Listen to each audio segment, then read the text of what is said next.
मधुमक्खियां पहली बार 13 करोड़ साल पहले पृथ्वी पर दिखाई दी थीं और वे डायनासोर्स के जाने के बाद तक भी मौजूद रहीं।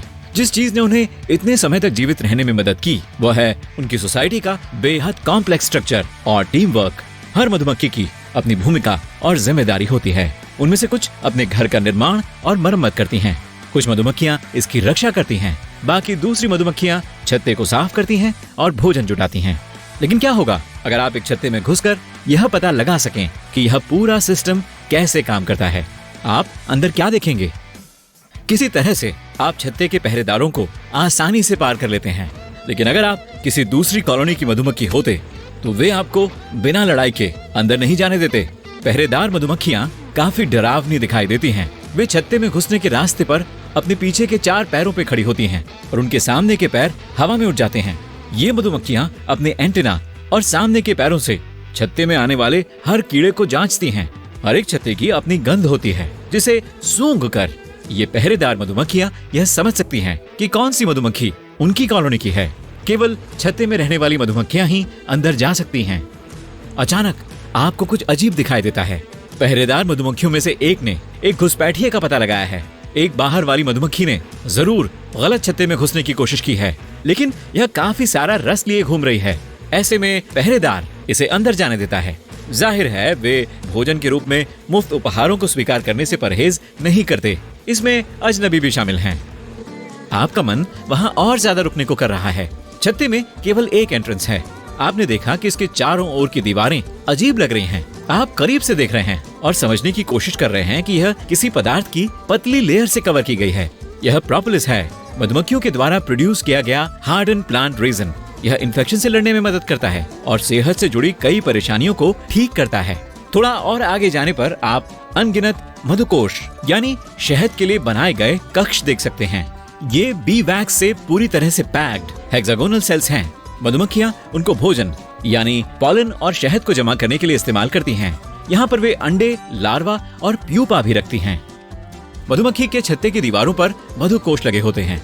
वे ऊपर से नीचे तक फैले हुए हैं और साइड से भी जुड़े होते हैं, लेकिन आप मधुकोश के किनारे के साथ पतले रास्ते भी देख सकते हैं। मधुमक्खियां उनका उपयोग छत्ते के चारों ओर घूमने के लिए करती हैं। आप इन सुरंगों में से किसी एक से होकर भी निकल सकते हैं। इस जगह को देखने के बाद आपको पता चलता है कि मधुमक्खियां शहद के छत्तों के ऊपरी हिस्से में शहद जमा करती हैं। नीचे ऐसे सेल्स होते हैं जिनमें पॉलन होता है, फिर ऐसे सेल्स होते हैं जिनमें फ्यूचर की वर्कर मधुमक्खियों वाले अंडे रखे जाते हैं और फिर सबसे नीचे ड्रोन अंडे रखे जाते हैं। बेशक आपका सबसे बड़ा लक्ष्य रानी मधुमक्खी को देखना है, लेकिन उसे ढूंढना इतना आसान नहीं है। पहले आपको और भी बहुत सारी मधुमक्खियां मिलती हैं। इनमें से ज्यादातर वर्कर हैं। वे छत्ते की आबादी का सबसे बड़ा हिस्सा होती हैं और वे सभी महिलाएं हैं। मेरा मतलब मादाएं हैं।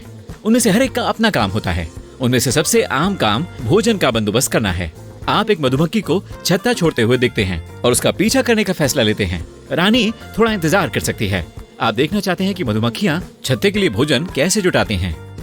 आपके आगे मधुमक्खी भिन भिनाती हुई चल रही है। 1-2 फूलों पर बैठने के बाद एक स्थान पर मंडराते हुए वह अचानक से हिलने लगती है। अच्छा, ये तो फेमस बी डांस है।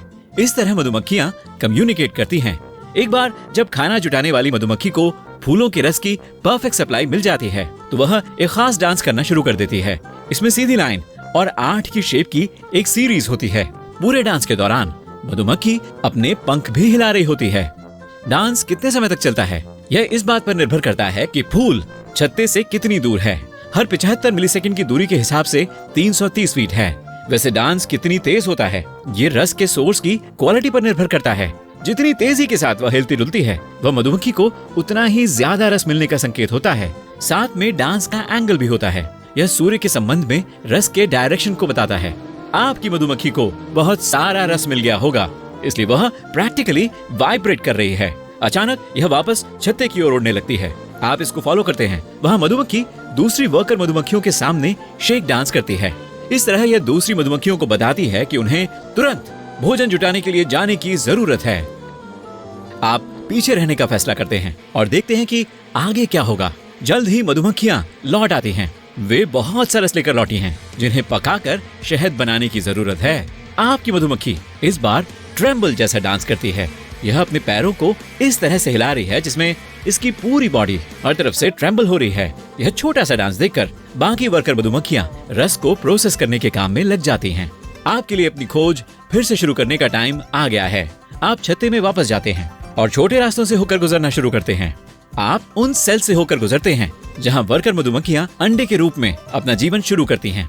एक मधुमक्खी को एक अंडे से एक पूरी बड़ी वर्कर बनने में 21 दिन लगते हैं। इस नए वर्कर का पहला काम उस सेल को साफ करना है जहां वह बड़ा हुआ है। फिर यह सेल नए अंडे के लिए नर्सरी बन जाता है। तब मधुमक्खी इस अंडे की देखभाल करती है। बाद में यह लार्वा को खिलाती है और उसे गर्म रखती है। अपने जीवन के अगले चरण के दौरान जब यह 12 से 20 दिन की होती है तो मधुमक्खी छत्ते के चारों ओर काम करना शुरू कर देती है। यह वैक्स पैदा करती है, पॉलन और रस को जमा करती है, शहद के छत्ते बनाती है, प्रवेश मार्ग की रक्षा करती है और साथ में और भी कई काम करती है। मधुमक्खी जब 20 दिन की हो जाती है तो यह भोजन तलाशने वाली मधुमक्खी बन जाती है। यह प्रोपोलिस बनाने के लिए पॉलन, रस और पेड़ रेजिन की तलाश करती है और उनको डिलीवर करने का काम करती है। मधुमक्खी पानी भी लाती है। मधुमक्खियों को पीने और छत्ते को ठंडा रखने के लिए इसकी जरूरत होती है। एक जगह पर आप कुछ ऐसा देखते हैं जो अस्पताल के कमरे जैसा दिखता है।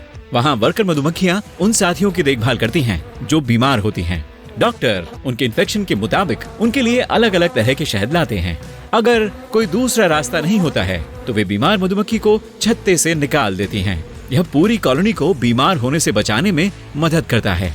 इसके अलावा टेम्परेचर को कंट्रोल करने वाली मधुमक्खियां भी यहाँ हैं।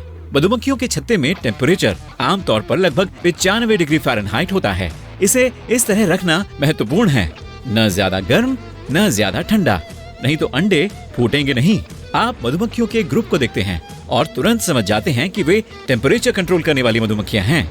शायद छत्ते में टेम्परेचर गिर गया है, इसलिए अब मधुमक्खियां इसे गर्म करने की कोशिश कर रही हैं। वे एक खास तरीके से वाइब्रेट कर रही हैं, जिससे उनका बॉडी टेम्परेचर बढ़ जाता है। अब आप महसूस कर सकते हैं कि आपके आसपास की हवा थोड़ी गर्म हो गई है। वैसे अगर उन्हें छत्ते को ठंडा रखने की जरूरत होती तो वे जाकर पानी की कुछ बूंदें इकट्ठा करती। तब वे इस पानी को अपनी पीठ पर लाद कर लाती। एक बार छत्ते में पहुंचने पर टेम्परेचर कंट्रोल करने वाली मधुमक्खियां अपने पंखों को बहुत तेजी से भिनभिनाती हैं, जिससे पानी इवेपोरेट हो जाता है। इससे टेम्परेचर कम हो जाता है। आप और आगे बढ़ते हैं और जल्द ही एक मधुमक्खी के सामने आते हैं जिसे आपने पहले कभी नहीं देखा है। इसकी बड़ी आंखें, एक बड़ा शरीर और कोई डंक नहीं है। यह एक ड्रोन है, छत्ते में एकमात्र नर मधुमक्खी। ड्रोन के पास भोजन लाने वाला कोई भी टूल नहीं है। उनका इकलौता काम रानी मधुमक्खी के साथ संभोग करना और उसकी देखभाल करना है। ड्रोन का जीवन बहुत लंबा नहीं होता। यह कहा जाता है कि अगर यह ड्रोन रानी मधुमक्खी के साथ संभोग करने में सफल हो जाता है तो यह इसके बाद कभी भी जिंदा नहीं बचता। वैसे अगर भोजन की कमी होती है या सर्दियां आ रही हैं तो वर्कर मधुमक्खियां आमतौर पर ड्रोन मधुमक्खी को सबसे पहले छत्ते से बाहर निकालती हैं और उन्हें वापस अंदर नहीं जाने देती। अरे ये तो बड़ी खराब बात है भाई। आप तब तक चलते रहते हैं जब तक आप आखिर में नर्सरी को नोटिस नहीं करते। वहाँ आप एक मधुमक्खी को देखते हैं जो एक वर्कर मधुमक्खी के साइज से 2 गुनी है। आपकी खोज समाप्त हो गई है। वह रानी मधुमक्खी है। यह मधुमक्खी छत्ते के लिए सबसे खास है क्योंकि यह इकलौती मधुमक्खी है जो अंडे दे सकती है।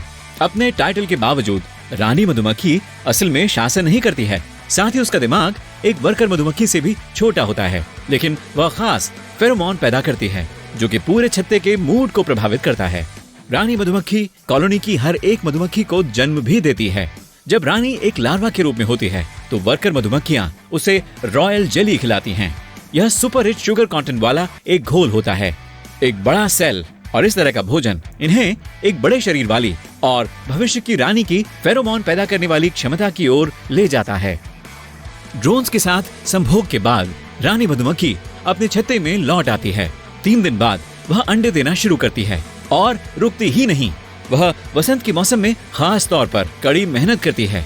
हर 20 सेकंड में एक अंडा देती है। कोई हैरानी नहीं कि साल के अंत में कॉलोनी में 30,000 से 60,000 मधुमक्खियों की आबादी हो जाए। लेकिन रुकिए, यहाँ कुछ अजीब हो रहा है। वर्कर मधुमक्खियों का एक ग्रुप, असल में उनमें से बहुत सारी जो आधी कॉलोनी के बराबर हो सकती हैं, रानी के पीछे पीछे छत्ते को छोड़ रहा है। इसका मतलब है कि कॉलोनी बहुत बड़ी हो गई है। रानी शारीरिक संबंध बनाने के बाद पहली बार बाहर जाती है और साथ में पूरा झुंड एक नए घर की तलाश में निकल पड़ता है। पीछे छत्ते में 8 दिन के बाद एक अंडे से एक नई रानी निकलती है।